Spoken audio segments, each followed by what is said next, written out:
Pourquoi le transfert de compétences est important quand on veut changer de métier? En fait, on travaille plus spécifiquement sur les compétences transversales ou les compétences transférables.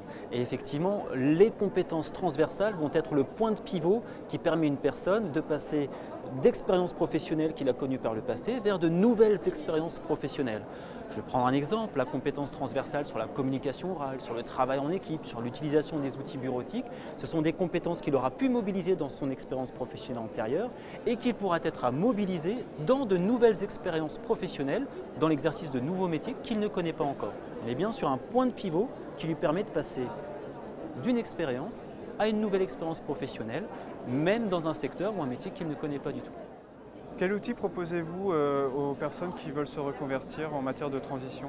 Alors c'est vrai que l'AFPA dispose d'un certain nombre d'outils spécifiques pour chaque problématique liée à l'évolution professionnelle, des outils d'analyse du territoire, des outils d'aide à l'identification des compétences et des outils d'identification des métiers qui sont le plus en adéquation avec le profil de la personne.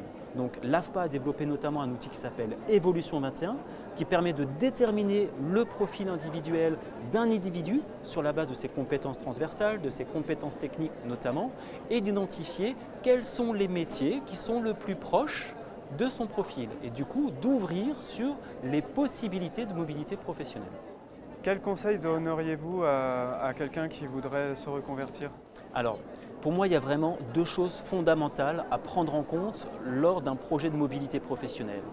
Il y a d'une part effectivement faire un point précis sur les compétences dont elle dispose et également sur ses intérêts professionnels, ce qu'elle souhaite faire, qu'est-ce qu'elle souhaite retrouver dans son nouvel emploi, dans son projet de mobilité professionnelle.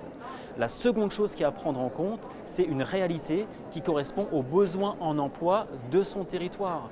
Effectivement, pour éviter d'aller à l'échec, ou au moins pour savoir de quoi il en retourne, il est très important d'identifier également de manière claire le territoire, la zone de recherche de la personne et quels sont les besoins en compétences de ce territoire-là.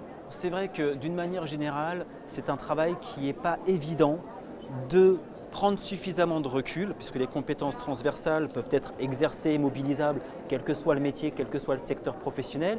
Elles sont donc entièrement décontextualisées et c'est vrai que c'est un exercice qui n'est pas facile pour une personne de partir de ses activités, de ses expériences et d'arriver à en retirer ou à en déduire quelles sont les compétences transversales qu'elle a dû mobiliser dans ses expériences. C'est pour ça qu'il y a des outils qui permettent d'aider à l'identification et à la verbalisation de ces compétences transversales-là.